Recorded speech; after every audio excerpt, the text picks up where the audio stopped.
All right, so I'm going to tie a variation of a Biscayne Bubblegum. I'm not sure what the original recipe was for it, but this is the variation that I tie. So I'm starting with an S11 3H number 6 hook, and I'm using a Flymaster pink thread. It's 210 denier.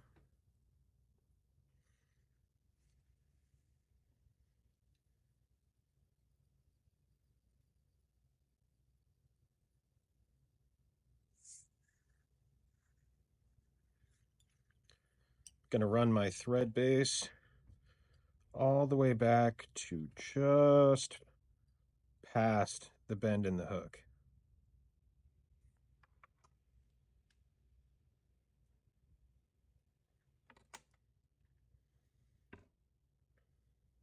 And then I'm going to work it back up towards the eye.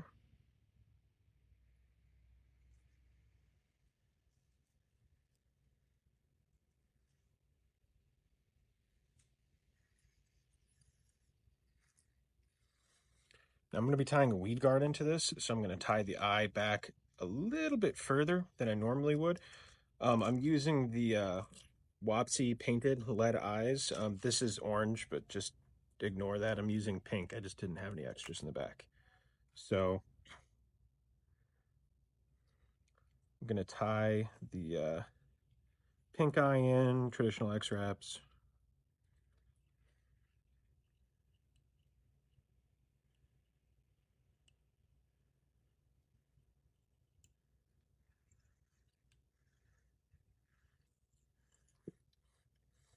And then run my thread back till when I'm dropping my bobbin, it hangs even with right at the start of the barb on the hook, so right about there. So now I'm going to tie in a section of extra select white craft fur. It's going to be this here, just to save you guys some time. I went ahead and already pulled out a clump and cut it. And you can play with the different lengths of how long you want it. I have mine set to be right about here on my vise. That's just where I like it. You'd have to play with it a little bit, figure out what measurements you like, but that's about the length that I like.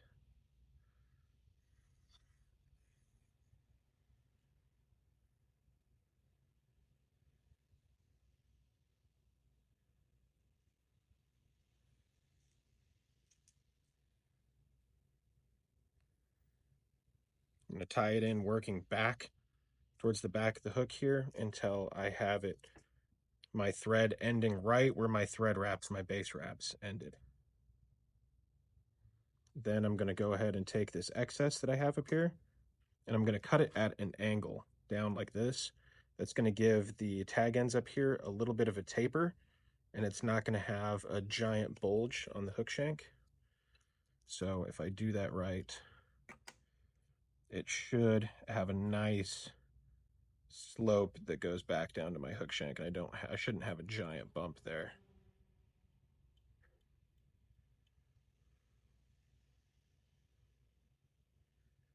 And I missed some there.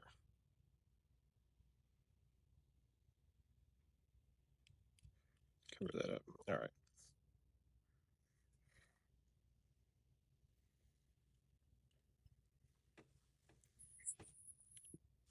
So now I'm going to tie in some soft hackle. This is going to be from a patch of the Ewing hen saddle, pink. And I just selected, you got to kind of pick through your capes, but I just selected some with the length that I want. And I'm not sure if I'm going to do 1 or 2 feathers here. We're going to start with 1 and see if it's got enough bulk. If not, we'll add a second.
As I'm wrapping this, I'm not doing my wraps super tight, and I'm trying to just slowly, half a turn at a time, work all the material back so it's not getting trapped under the next wrap.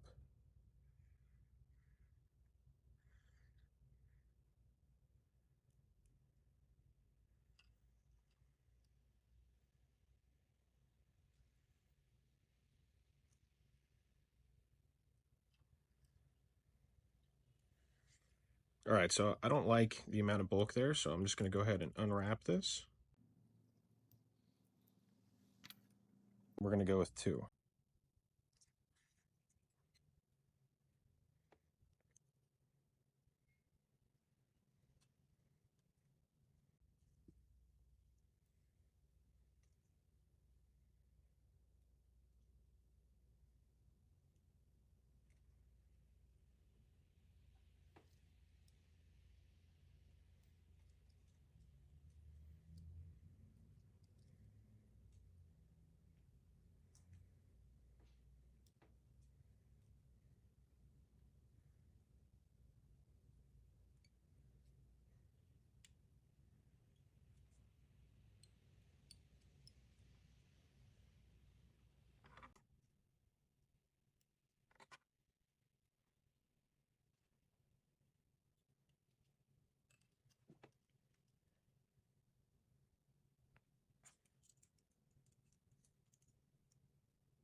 Now I'm going to stop my wraps at right about the hook point.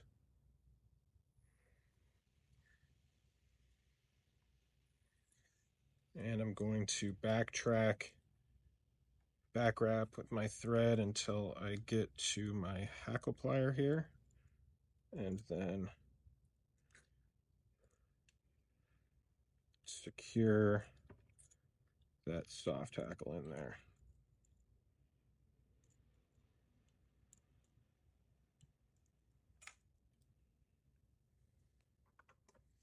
Go back and trim up some of these tag ends here that didn't break off.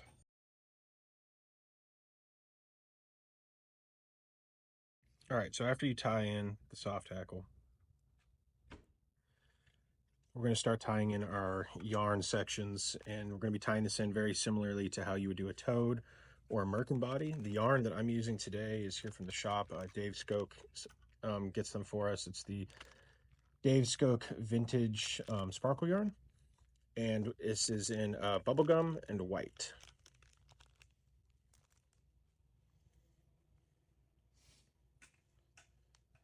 So again, this is going to be right at the hook point. So if I flip it over, you can see the thread is right at the hook point, and that's going to be where we're starting our tie-in here for.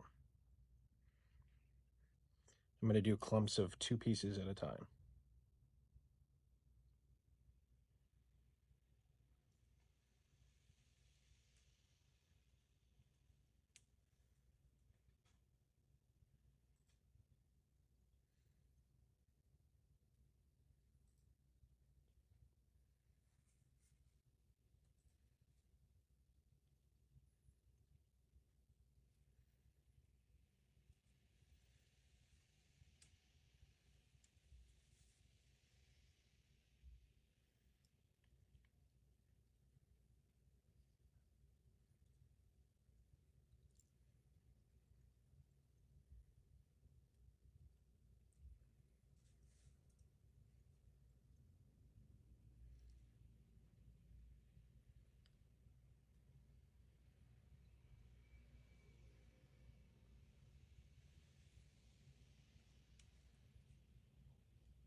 And if you're curious about how to tie these clumps in, it's going to be the same process as the tarpon toad.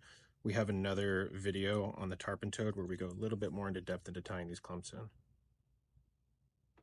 So after our first 3 clumps of white, we're going to do the last one of pink.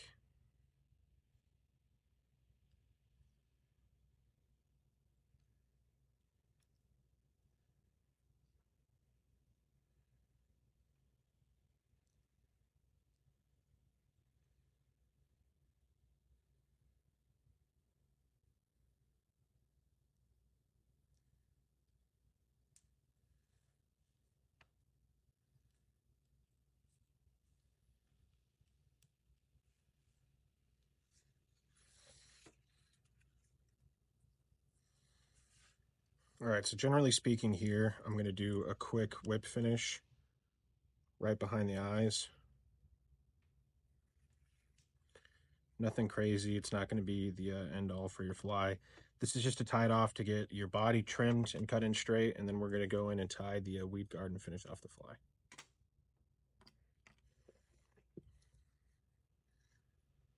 So I'm going to get all of my thread wraps for these clumps straight down the shank. And then we're going to go in with some super glue. I'm using the Wopser Fly Tire Z-Ment here. It doesn't really matter. I like using it with a brush. It just helps me be a little bit more accurate. Getting the, grab a bottle that's not glued shut.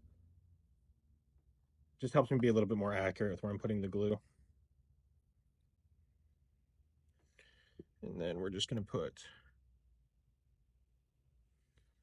little dabs here on your thread wraps.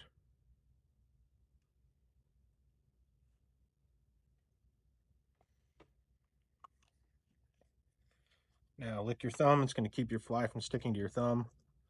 And then press it down on top of your thread wraps just to work that super glue through to bond it to your thread wraps on the base of your shank. It's going to look kind of like that when you're done. So now we're going to trim it. There's a couple different ways to trim it. I know a lot of people really like using curved scissors. Curved scissors work great and they help you build a base profile.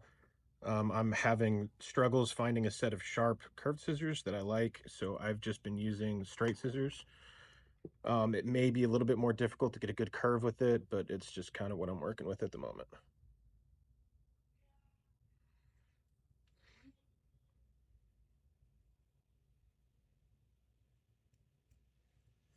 So I do, my first cut is going to be a single straight cut on both sides.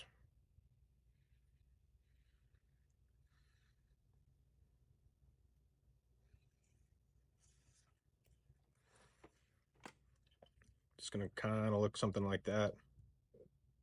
Now I'm going to go ahead and lay this on a flat surface and I'm going to brush it out. This is, I think it's a hairline brush. You can use a number of different things. Just the stiffer bristles really help brush out this yarn.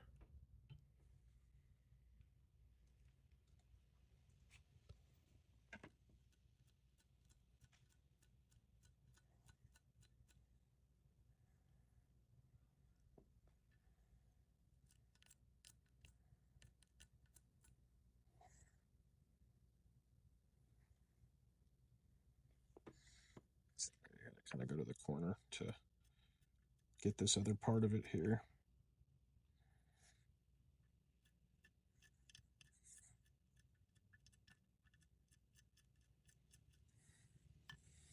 All right, so when it's brushed out, you're going to have all these little fluffs everywhere sticking out the sides. So this is where you go in and you actually cut in your final profile. So really quick before I do that, what I'm going to do is on the back side, the side that your lead is tied on, I'm going to trim this hackle down so it's going to be flat.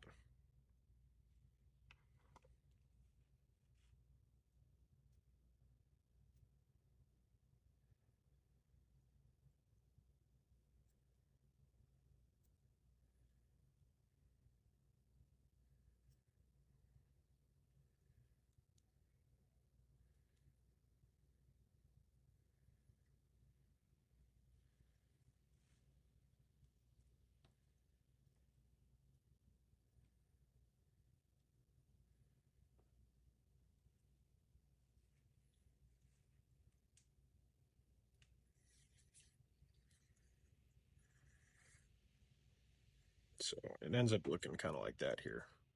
Let me get that down. Now I'm going to go ahead and cut in the profile of the fly.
So you can really take a lot of time perfecting the trim and all that, but we're going to call it there. So now we're going to go in and tie our weed guard to finish it off.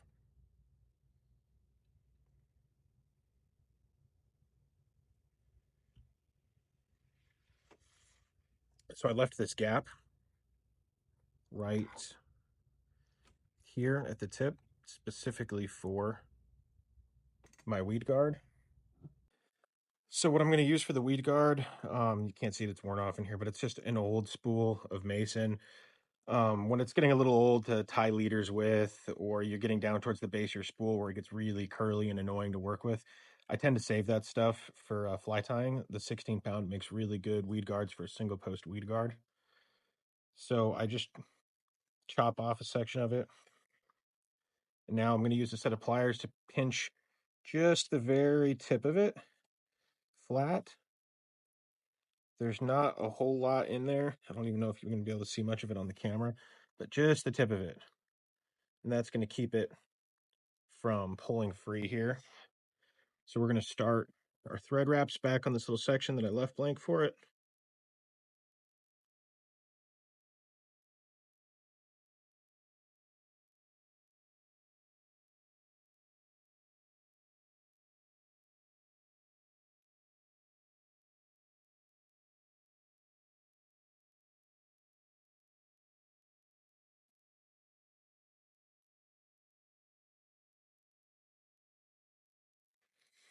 Now we're going to take that piece that I flattened, and you're going to put it in right behind the eye of your hook here. Try and get it lined up on top. And wrap it in all the way up to your lead eyes. Once you get it wrapped up to your lead eyes, I like to do wraps in front of it to help it stand up. So I will do generally 3 or 4 wraps.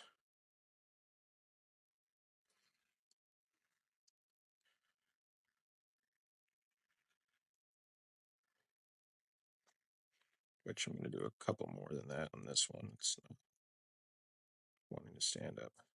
So that it stands up like that. Now we're going to go ahead and whip finish it.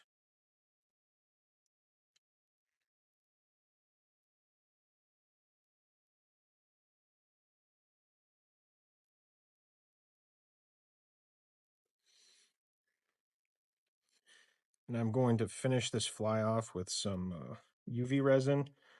This is the Solarez Bone Dry. I think it's the thin and clear.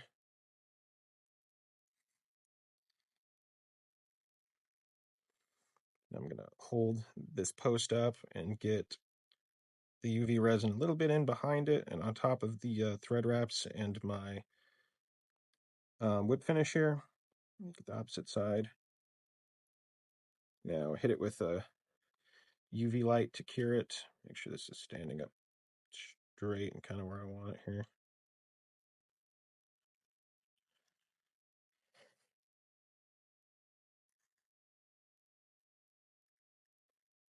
All right. So now for this weed guard, I like to use a set of cheap nippers specifically for cutting my weed guards. If you're using scissors or pliers, it's really hard to get it cut exactly where you want it. I really like to cut it so it is just before the tip of the hook here. So you'll see here in a second.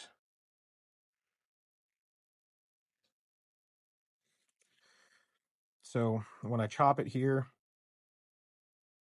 when it's standing up like this, it's going to catch weeds and deflect them off the hook. If you really lightly press down, you can still feel it hooking yourself. And if you push down, it doesn't quite reach the tip of the hook. So this way, when a fish bites it, there's no chance of that weed guard catching your hook or your hook tip and making the fish bounce off or affecting your hook set in any way. And as long as you have that posted up decently, it's going to help brush off all the weeds. So then clean it up and brush up this soft hackle, and that's it. That's my take on a Biscayne Bubblegum. Love it.